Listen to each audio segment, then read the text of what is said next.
కేంద్ర ప్రభుత్వం తేనున్న రహదారి రవాణా భద్రతా బిల్లుపై వ్యతిరేకత వ్యక్తమవుతోంది. ఈ బిల్లును వ్యతిరేకిస్తూ దేశవ్యాప్తంగా రవాణా కార్మికులు ఒక్కరోజు సమ్మెకు దిగారు. హైదరాబాద్లో ఈ సమ్మె ప్రభావం పాక్షికంగా కనిపిస్తోంది. ఈ సమ్మెకు సంబంధించి మరింత సమాచారం మా ప్రతినిధి రమణ ప్రత్యక్ష ప్రసారం ద్వారా అందిస్తారు.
రహదారి రవాణా భద్రతా బిల్లును వ్యతిరేకిస్తూ దేశవ్యాప్తంగా కార్మిక సంఘాలు తలపెట్టిన ఒక్కరోజు సమ్మె హైదరాబాద్లో పాక్షికంగా కొనసాగుతోంది.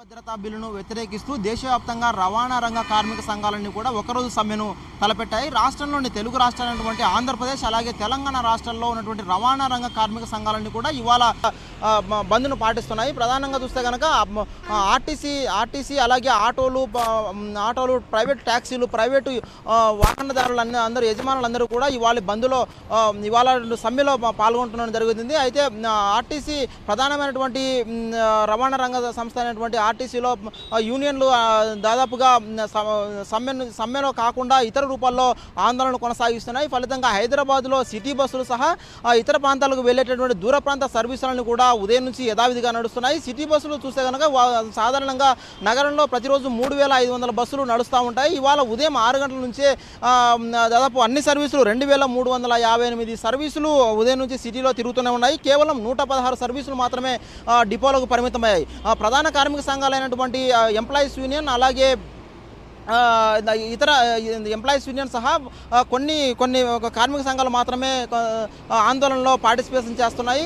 మిగిలిన ఎన్ఎంయు అలాగే టీఎంయు కార్మిక సంఘాలు బస్సులను యథావిధిగా నడిపేందుకు అంగీకరించారు. ప్రయాణికుల ఇబ్బందులు దృష్ట్యా ఇతర రూపాల్లో ఆందోళన కొనసాగించాలన్నటువంటి ఆర్టీసీ యాజమాన్య సూచన మేరకు కార్మిక సంఘాలను కూడా ఈ విధమైనటువంటి ఆందోళన కార్యక్రమాలు చేపట్టడం జరిగింది. ప్రధానంగా ప్రతి డిపోలను కూడా ధర్నా కార్యక్రమాలు చేపట్టడమే కాకుండా బ్యాడ్జీలకు బస్సులో విధులు నిర్వహించే టైంలో నల్ల బ్యాడ్జీలను ధరించి ఆయా కార్మిక సంఘాలను కూడా నిరసన వ్యక్తం చేస్తున్నాయి. అయితే నగర వ్యాప్తంగా చూస్తే కనుక దాదాపు 1,00,000 ఆటోలు తిరుగుతూ ఉన్నాయి. ఆటో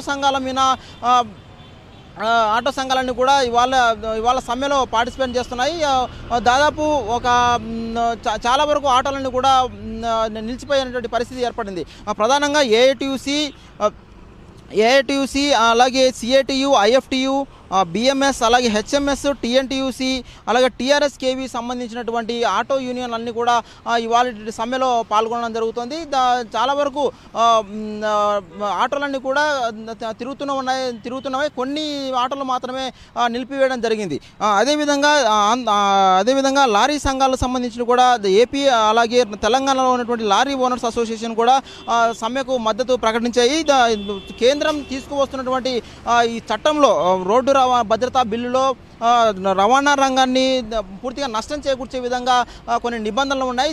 దీన్ని కనుక అమలు చేస్తే రవాణా రంగంపై ప్రధానంగా సరుకు రవాణాపై తీవ్రమైనటువంటి ప్రభావం పడుతుందని వాళ్ళంతా కూడా ఆందోళన వ్యక్తం చేస్తున్నారు. అదేవిధంగా ప్రస్తుతం విధిస్తున్నటువంటి నిబంధనలు ఉల్లంఘించినప్పుడు ప్రస్తుతం విధిస్తున్నటువంటి జరిమానాలు కానీ అలాగే శిక్షకు సంబంధించిన విషయాలు కానీ చాలా తీవ్ర స్థాయిలో బిల్లులో పొందుపరచడం జరిగింది. ప్రధానంగా సిగ్నల్ జంపింగ్కు 5,000 రూపాయల నుంచి జరిమానా చెల్లించాల్సిన పరిస్థితి ఉంటుంది. అలాగే ఒక ప్రమాదం జరిగినప్పుడు గరిష్టంగా 1,50,000 వరకు దీన్ని జరిమానాను చెల్లించేటటువంటి విధంగా నిబంధనలు రూపొందించారు. అదేవిధంగా లైసెన్స్ రద్దుతో పాటు డ్రైవర్కు ప్రమాదానికి కారణమైనటువంటి డ్రైవర్కు జైలు శిక్ష విధించే విధంగా నిబంధనలు రూపొందించారు. దీనివల్ల డ్రైవర్లు విధులు నిర్వహించాలనేటువంటి పరిస్థితి ఏర్పడుతుంది. ట్రాన్స్పోర్ట్ రంగానికి తీవ్ర నష్టం కలిగిస్తుందని చెప్పేసి అటు ప్రైవేటు బస్సు ఆపరేటర్లు కానీ లారీ యజమానులు కానీ తీవ్రమైనటువంటి ఆందోళన వ్యక్తం చేస్తున్నారు. దీనిలో ముసాయిదా బిల్లులో ఖచ్చితంగా నిబంధనలను మార్పు చేయాల్సిన అవసరం ఉందని వాళ్ళందరూ కూడా ప్రధానంగా డిమాండ్ చేస్తున్నారు. ఈరోజు హైదరాబాద్ పరిసర ప్రాంతాల్లోనే చాలా వరకు సరుకు రవాణా వాహనాలు లారీలన్నింటి కూడా దాదాపు నిలిపివేయడం జరిగింది. తెలుగు రాష్ట్రాలు ఇటు హైదరాబాద్ ఇటు తెలంగాణలో అటు ఆంధ్రప్రదేశ్ రాష్ట్రాల్లో కూడా దాదాపు చాలా వరకు సరుకు రవాణా వాహనాలను ఇవాళ నిలిపివేయడం జరిగింది. అదేవిధంగా చూస్తానుక ఆర్టీసీలో ప్రధానంగా ఈ సమ్మెను తీవ్రంగా వ్యతిరేకిస్తున్నాయి. ఆర్టీసీ మనుగడ ప్రశ్నార్థకమైనటువంటి పరిస్థితి ఉంది. సెంట్రల్ గవర్నమెంట్ రూపొందించినటువంటి ఈ బిల్లు కనుక అమల్లోకి వస్తే కనుక ఆర్టీసీకి తీవ్రమైనటువంటి నష్టాలు వచ్చేటటువంటి అవకాశం ఉంది. ప్రధానంగా రూట్లను రెండు రాష్ట్రాల్లో తెలుగు రాష్ట్రాల్లో ఉన్నటువంటి రూట్లను కూడా వేలం వేసేటువంటి పరిస్థితి ఉంది. ఆ వేలంలో ప్రైవేటు వాహనదారులతో కలిసి పోటీపడి రూట్లను దక్కించుకునేటటువంటి అవకాశం ఉంటుంది. దీనివల్ల ఇప్పటికే సంస్థ నష్టాల్లో ఉన్నటువంటి ఆర్టీసీ మరింత నష్టాల్లోకి దిగజారేటువంటి ప్రమాదం ఉంది. అదే సమయంలో కనీస ఛార్జీని కూడా పెంచే విధంగా నిబంధనలు రూపొందించారు. దీన్ని కనుక అమలు చేస్తే ఆర్టీసీల పరిస్థితి అత్యంత అధ్వానంగా తయారయ్యే అవకాశం ఉంది. సంస్థ యొక్క మనుగడే ప్రశ్నార్థకమైనటువంటి పరిస్థితి అని చెప్పేసి ఆర్టీసీ కార్మిక సంఘాలు ప్రధానంగా ఆందోళన వ్యక్తం చేస్తున్నాయి. దీన్ని ఖచ్చితంగా ఎట్టి పరిస్థితుల్లోనూ బిల్లును అంగీకరించేటటువంటి ప్రసక్తే లేదని చెప్పేసి ఆర్టీసీ కార్మిక సంఘాలు స్పష్టం చేస్తున్నాయి. దీన్ని ఉపసంహరించుకునేంత వరకు ఆందోళన కొనసాగిస్తామని వాళ్ళు స్పష్టం చేస్తున్నారు. అయితే దీన్ని కేవలం సమ్మెత ప్రయాణికులను ఇబ్బందులు ఉన్నాయన్నటువంటి ఒకే ఒక కారణంతో సమ్మెలోకి దిగకుండా పాక్షికంగా బస్సులు నిలిపివేయడం జరిగింది అని వాళ్ళు చెబుతున్నారు. అయితే ఇవాళ అన్ని డిపోలో ఇటు ఆంధ్రప్రదేశ్ అటు తెలంగాణ రాష్ట్రాల్లోని అన్ని బస్ డిపోలను కూడా ధర్నాలు చేయడము ద్వారా తమ నిరసనను తెలియజేస్తామని చెప్పేసి ఆర్టీసీలోని ప్రధాన కార్మిక సంఘాలని కూడా స్పష్టం చేస్తున్నాయి. అదేవిధంగా కేంద్రం కనుక తమ డిమాండ్ను అంగీకరించి దాన్ని ఉపసంహరించుకోకపోయిన పక్షంలో భవిష్యత్తులో మరింత ఆందోళన ఉధృతం చేసేటటువంటి దిశగా మేము కార్యాచరణ సిద్ధం చేస్తామని చెప్పేసి ఆర్టీసీ కార్మిక సంఘాలు స్పష్టం చేస్తున్నారు. అయితే ఇవాళ జంట నగరాల్లో అంటే ఇటు ఆర్టీసీ బస్సులు కానీ అటు ఆటోలు కూడా పాక్షికంగా నిలిపివేసినటువంటి పరిస్థితుల్లో ప్రయాణికులు పెద్దగా ఇబ్బందులు ఎదుర్కోవడం లేదనే చెప్పాలి.